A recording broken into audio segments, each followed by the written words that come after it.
అమ్మా ఈ దినమున మనము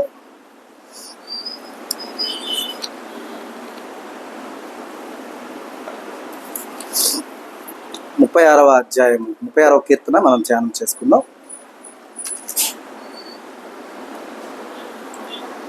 భక్తిహీనుల హృదయంలో అతిక్రమము దేవోక్తి వలె పలుకుచున్నది. వాని దృష్టి ఎదుట దేవుని భయము బొత్తిగా లేదు.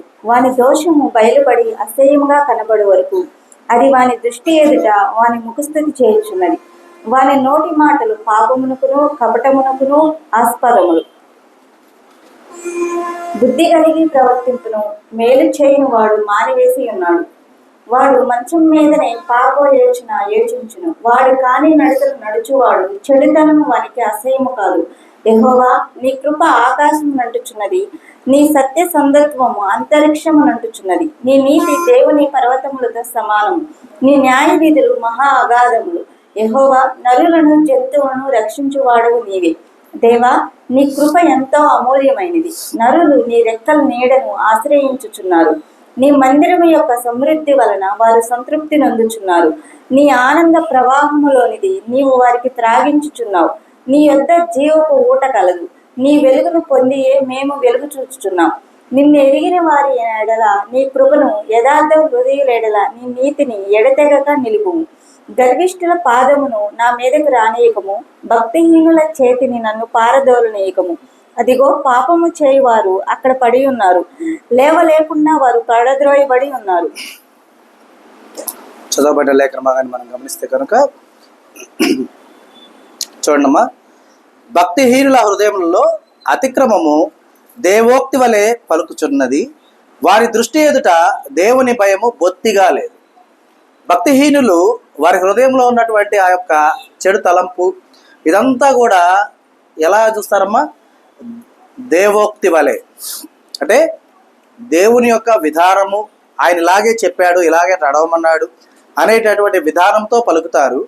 వారి దృష్టి ఎదుట దేవుని భయము బొత్తిగా లేదు. వారి యొక్క దృష్టి ఎదుట వారికి ఏం లేదమ్మా? దేవుని భయం లేదు. అంటే సిలువలో మొదట ఆయన మనం చూసాం, అవునా? ఆయన ఏమంటున్నాడు? మొదట అతను ఏమంటున్నాడు? నీవు దేవుడు కదా, నిన్ను నీవు రక్షించుకొని మమ్మను కూడా రక్షించుము. మరి నిన్ను నీవు రక్షించుకో, మమ్మను కూడా రక్షించు అంటే అతడు చేసినదంతా ఏంటి? అప్పటి వరకు మంచి కార్యాలు చేశాడా? అన్నీ కూడా చెడ్డ కార్యాలు చేశారు. కానీ ఆ హృదయంలో భయభక్తులు లేవు. అతిక్రమం అంతా కూడా ఆ హృదయంలో ఎలా ఉంది? నేనేమీ తప్పు చేయలేదు కాబట్టి నన్ను కూడా రక్షించు, నన్ను కాపాడు, నన్ను విడిపించు అని అంటూ ఉన్నాడు అనమాట. కాబట్టి వారి దృష్టి ఎదుట దేవుని భయం ఏం లేదమ్మా? బొత్తిగా లేదు. అసలు దేవుని గురించిన భక్తే అతనిలో లేదు, భయము అతనిలో లేదు. అర్థమవుతుందా?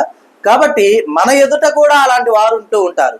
దేవుని యొక్క ఆజ్ఞను మనం అతిక్రమించేలాగా మనకు పరిశుద్ధ గ్రంథంలో లిఖితమైనటువంటి మాటల చొప్పుననే మనల్ని మభ్యపెడతారు. అలా మభ్యపెట్టేటటువంటి వారు మన పక్కన ఉంటూ ఉంటారు. అందుకనే దేవుడు అంటూ ఉన్నాడు, పాము వలె వివేకముగా ఉన్నాడు. చూపించినటువంటి లేఖనము అక్కడ చదివిన విధానం అంతా కూడా మనకు అర్థమైనదే కాదు, లోతైనటువంటి అర్థం అందులో ఉంటుంది. బాగా చదివి అర్థం చేసుకొని స్టెప్ వేసేవారుగా ఉండాలి. అర్థమవుతుందా? కాబట్టి గమనించాలి. చూడమ్మా, వారి దోషము బయలుపడి అసహ్యముగా కనబడు వరకు అది వాని దృష్టి ఎదుట వాని ముఖస్థుతి చేయుచున్నది. అంటే వాడు చేసినటువంటి దోషమంతా కూడా ఎదుటి వారి కళ్ళకు అసహ్యంగా కనపడే వరకు కూడా ఆ యొక్క దోషం ఏం చేస్తుంది? నువ్వు చేస్తుంది కరెక్ట్, నువ్వు పట్టిన కుందేలకి మూడే కాళ్ళు, నువ్వు వెళ్ళే మార్గమే కరెక్ట్, నువ్వు నడిచే త్రోవే కరెక్ట్, నీకు తెలిసిందే నీతి, నీకు తెలిసిందే న్యాయం, నువ్వే కరెక్ట్ అటు ముఖస్థుతి చేస్తూ ఉంటుంది అనమాట. ఎప్పటి వరకు? అది ఎప్పటి వరకు చేస్తుంది? ఎప్పుడైతే ఆ యొక్క దోషం బయటపడి అసహించుకుంటారో అప్పటి వరకు. అంటే సామెత ఉంది కదా, దొరికితేనే దొంగ, దొరకపోతే దొర. అలాగే నీవు దొరికే వరకు కూడా నిన్నేం చేస్తుంది? దొరగా ఉంచేలాగా ముఖస్థుతి చేస్తుంది. ముఖస్తుతి అంటే అర్థం ఏంటి? పొగట్టం. నువ్వు చేస్తుంది కరెక్టే, ఎవరు చెప్పినా వినవాక, నువ్వు కరెక్ట్గా చేస్తున్నావు, నువ్వు నడిచే మార్గమే కరెక్ట్ అనే విధంగా ముఖస్తుతి చేయించు ఉంటుంది అనమాట. కాబట్టి గమనించాలి మనం. వారి నోటి మాటలు పాపమునకు కపటమునకు ఆస్పదములు. అంటే అలాంటి బుద్ధిహీనుని యొక్క నోటి మాటలు పాపానికి కపటానికి తీసుకువెళ్ళేవన్నమాట. అర్థమైందా? ఆ మార్గానికి తీసుకువెళ్ళేవి. బుద్ధి కలిగి ప్రవర్తింపను మేలు చేయని వాడు మానివేసి ఉన్నాడు. అంటే బుద్ధి కలిగి ప్రవర్తించడానికి అలాగే మేలు చేయడానికి వాడు ఏం చేశాడు? వాటిని మానివేశాడు. అంటే ఎవరన్నా మంచి మాటలు చెప్తే వారికి ఎక్కదు. నీకు తెలుసా, నాకు తెలుసా? నువ్వు ఎప్పుడొచ్చావు, నేను ఎప్పటి నుంచి ఉన్నాను అంటే వారు అనుకున్నదే కరెక్ట్ అనేటటువంటి ఆ యొక్క ధోరణిని వారు కొనసాగించుకుంటూ వెళ్తూ ఉంటారు అనమాట. కాబట్టి అలాంటి వారు మనకు ఎవరన్నా బోధిస్తున్నా, మనకు వివరిస్తున్నా, మనం పరిశుద్ధ గ్రంథమందు ఉన్నటువంటి ఆ యొక్క లేఖనాల్ని పరిశీలించుకొని మనం ఎంతవరకు కరెక్ట్గా సంచరిస్తున్నాము, ఎంతవరకు దేవుని కనుదృష్టి ఎదుట నిందారహితంగా మనం ఉన్నాము అని మనల్ని మనం స్వపరిశీలన చేసుకుంటూ మనం ఉండాలి. ఎందుకంటే వారికి తెలిసినటువంటి వారి యొక్క జ్ఞానము వారి దోషము బయలుపడే వరకు కూడా, వారికి అసహ్యము కనబడే వరకు కూడా వారికి ఏం చేస్తుంది? ముఖస్తుతి చేస్తూనే ఉంటుంది. కాబట్టి గమనించాలి. అర్థమైందా? బుద్ధి కలిగి వారు ప్రవర్తించరు, మేలు చేయుటకు వారు మానివేశారు. అలాంటి వారు మన పక్కనే ఉంటుంటారు. కాబట్టి గమనిస్తూ ఉండాలి. వాడు మంచం మీదనే పాపయోచనను యోచించును, వాడు కాని నడతలు నడుచువాడు, చెడుతనము వానికి అసహ్యము కాదు. అంటే వాడి యొక్క ఆలోచనలు ఎలా ఉంటాయి? నిద్ర లెగవటంతో పాపపు ఆలోచనలన్నీ వాడు యోచించుకొని ఈరోజు ఎవరిని మోసం చేయాలి, ఎవరిని ఇబ్బంది పెట్టాలి, ఎవరితో గొడవ పడాలి, ఎవరిని హింసించాలి అనేటటువంటి ఆ యొక్క విధానాలన్నింటినీ కూడా వాడు మంచం మీద ఉండగానే ఆలోచించుకుంటాడు. ఆ యొక్క పాపయోచన చేసి వాడు కాని నడతలు నడుచువాడు. అంటే అందరూ ఒక విధంగా నడుస్తుంటే వాడు మాత్రం వేరే విధంగా నడిచేవాడుగా ఉంటూ ఉంటాడు. అయితే వాడికి చెడుతనము అనేది అసహ్యం కాదు. అర్థమైందా? చెడుతనము అనేది అసహ్యం కాదు. మీరు బాగా గమనించండి అమ్మా. చెడు తిరుగులు తిరిగే స్నేహితుల్ని మనం చాలా మందిని చూస్తున్నాం రోడ్ల మీద. మన ఇంట్లో వాళ్ళే ఉండొచ్చు, పక్కింటి వాళ్ళు ఉండొచ్చు, ఎవరైనా ఉండొచ్చు. వారికి ఒక గ్రూప్ ఉంటుంది, 4 5 వాళ్ళ ఫ్రెండ్స్ అంతా గ్రూప్గా ఉంటారు. అందులో ఒకడు వచ్చి, అరే ఈరోజు నాకు బాధగా ఉందిరా, నా మనసు ఏం బాగలేదు, ఏదన్నా తాగుదావురా అంటే అందరూ చందాలు వేసుకొని సాయంత్రానికి ఎక్కడో చోట ఒక మద్యం బాటిల్ కొనుక్కొని వెళ్ళి కూర్చొని తాగేస్తారు. కానీ అదే వాడు, అరే ఈరోజు ఇంట్లో నా బిడ్డలకి భోజనం పెట్టడానికి డబ్బులు లేవురా, ఈరోజు పొద్దు నుంచి పని కూడా దొరకలేదు, ఒక 100 రూపాయలు అంటే ఇవ్వనురా అంటే ఎవడు కూడా ఇవ్వడు. ఏమంటారు? అరే మా దగ్గర ఏడున్నారా అంటారు. అర్థమైందా?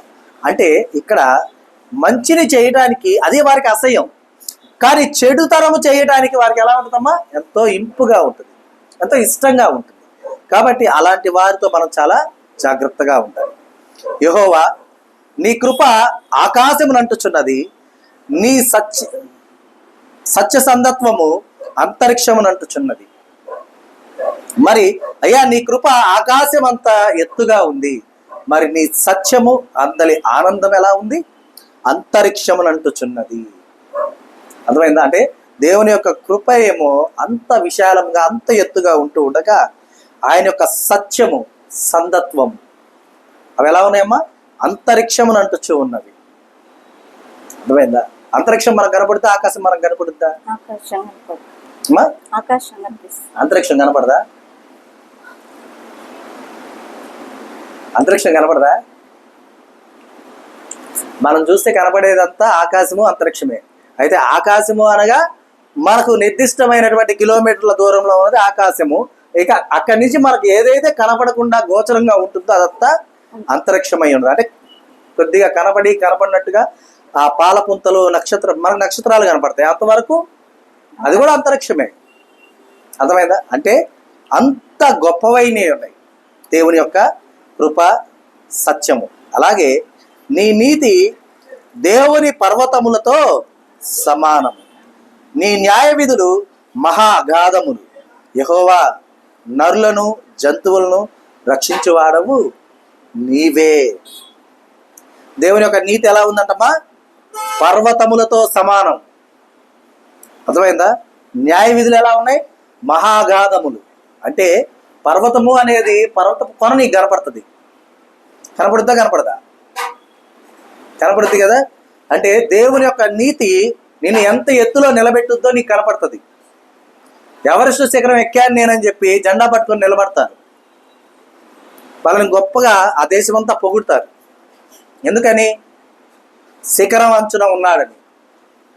దేవుని నీతిని అనుసరించి నువ్వు నడుచుకున్న ఎడల ఆ యొక్క నీతి పర్వతములంత ఎత్తులో ఉండగా, అంత ఎత్తులో సమానమై ఉండగా, నీవు ఆ నీతి చొప్పున నడుచుకున్న నీవు అక్కడ కనపడుతూ ఉంటే నువ్వు ఎలా ఉంటావు?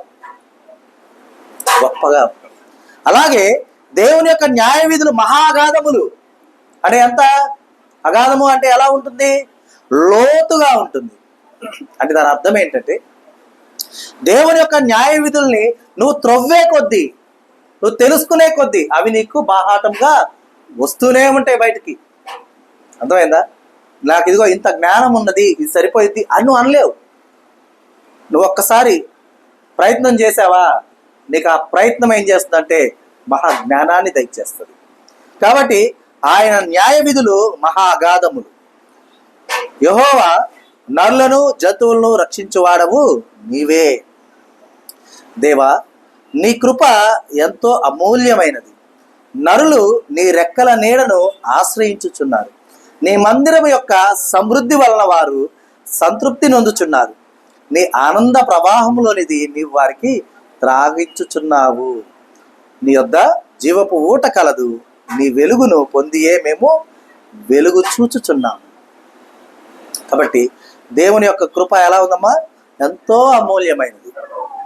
నరులు మనం అంతా కూడా ఏం చేస్తున్నాం? దేవుని రెక్కల నీడను ఆశ్రయిస్తున్నాం.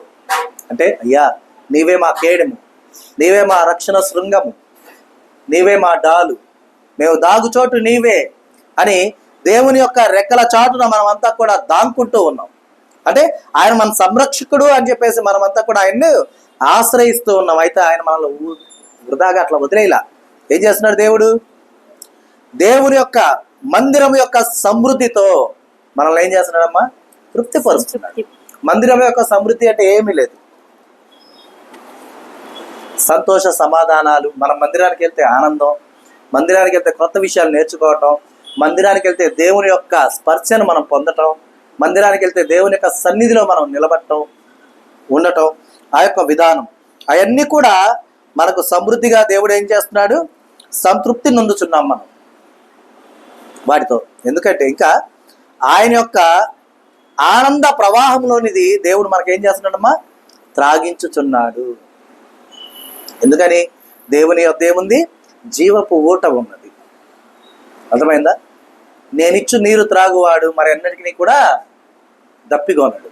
మరి దేవుడు ఆనంద ప్రవాహములోనిది మనకు త్రాగిస్తూ ఉన్నాడు. అంటే ఆ సంతోషాన్ని, ఆ ఆనందాన్ని, ఆ ఉత్సాహాన్ని, ఆ ఉల్లాసాన్ని మనం అంతా పొందుకునే విధంగా ఆయన యొక్క జీవపు ఊటలో నుంచి మనకు దయచేస్తూ మనల్ని త్రాగిస్తున్నాడు మనకు. అలాగే దేవుని యొక్క వెలుగు పొంది మనం కూడా వెలుగుచూ ఉన్నాం. అంటే ఇక్కడ వెలుగుతూ ఉన్నాడు ఏం లేదు, మనము సంతోషంగా ఉంటే ఎవరన్నా మనం ఆనందంగా ఉన్న రోజున ఏమంటారమ్మా? ఏరా ఈరోజు వెలిగిపోతున్నావు అంటాడు. అవునా? ఎందుకు అలా అంటారు? ఆ రోజు నువ్వు సంతోషంగా ఉన్నావు కాబట్టి నీ ముఖం అంతా కూడా బ్రైట్గా ఉంటుంది. అదే మనం విచారంగా దిగులుతో ఉన్నాం అనుకో, ఏందిరా ముఖం ఏంది అట్లా వాడిపోయింది, ఏంది ముఖం నల్లబుచ్చుకున్నావు, లేదా ముఖం చిన్నబుచ్చుకున్నావు ఏంది, ఇలా అంటూ ఉంటారు. కాబట్టి దేవుని యొక్క సంతోషాన్ని పొందుకున్నటువంటి వారు, దేవుని యొక్క వెలుగుతో వెలుగుతూ ఉన్నటువంటి వారు ఎప్పుడు కూడా సంతోష సమాధానాలతో ఉంటారు. కాబట్టి గమనించాలి. నిన్ను ఎరిగిన వారి ఎడల నీ కృపను, యథార్థ హృదయుల ఎడల నీ నీతిని ఎడతెగగా నిలుపుము. అంటే అయ్యా, నిన్ను ఎరిగిన వారి ఎడల నీ కృప, యథార్థ హృదయం గల వారి ఎడల నీ నీతిని ఎడతెగక నిలుపయ్యా. అంటే ఏ క్షణాన కూడా వారిని విడిచి వెళ్ళేలా ఉంచకుండా వారిని అంటి పెట్టుకుని ఉండేలా చేయ్యా అని అడుగుతున్నారన్నమాట. చూడండి, గర్విష్ఠుల పాదమును నా మీదకి రానియకము, భక్తిహీనుల చేతిని నన్ను పారద్రోలనీయకము. అంటే అయ్యా, గర్విష్ఠుల పాదాలు నా మీదకి రానివద్దయ్యా. ఎందుకంటే వారు నీకు అసహ్యులై ఉన్నారు. అట్టి వారిని నా దగ్గరికి రానియొద్దు. అలాగే భక్తిహీనులు చేతితో నన్ను తరివేలా చేయొద్దు. అర్థమవుతుందా? ఏ పో పో అని తరుగుతారు కదా, అలాగా భక్తిహీనుల చేతికి నన్ను అప్పగించొద్దు. వారు నన్ను పారద్రోలేలాగా నీవు నన్ను అలా ఉంచొద్దయ్యా. అదిగో పాపము చేయువారు అక్కడ పడి ఉన్నారు, లేవలేకుండా వారు పడద్రోయబడి ఉన్నారు. పాపం చేసిన వారంతా అక్కడ పడిపోయి ఉన్నారు అయ్యా, వారు లేవలేకుండా ఉన్నారు. కాబట్టి నన్ను వారి చేతికి అప్పచెప్పద్దు అని కీర్తనకారుడు దేవుణ్ణి వేడుకుంటున్న విధానం. కాబట్టి మనం కూడా మన యొక్క జీవితాల్లో దేవుని యొక్క మందిరంలో దొరికేటటువంటి ఆ యొక్క సమృద్ధి, ఆ సంతోషము, ఆయన యొక్క ఆనంద ప్రవాహాన్ని రుచి చూచేవారుగా, దేవునితో నడిచేవారుగా, దేవుని యొక్క కృపను పొందుకునేవారుగా, ఆయన నీతిని అనుసరించి నడిచేవారుగా, ఆయన న్యాయ విధులను వెతికేవారుగా, ఆయన కృపలో ఎడతెగక నిలిచేవారుగా మనం ఎప్పుడు కూడా ఉండాలని, ఆ రీతిగా మనం ఉండుటకై చాలిన జ్ఞానంతో దేవుడు మనల్ని నింపి నడిపించునుగాక. ఆమెన్. ఈ దినం దేవుడు మనకు అనుగ్రహించిన తన సత్యవాక్తును బట్టి దేవునికి కృతజ్ఞతాస్తుతులు చెల్లిస్తూ ఉన్నాను. దేవుడు తన వాక్యమును దీవించునుగాక. ఆమెన్.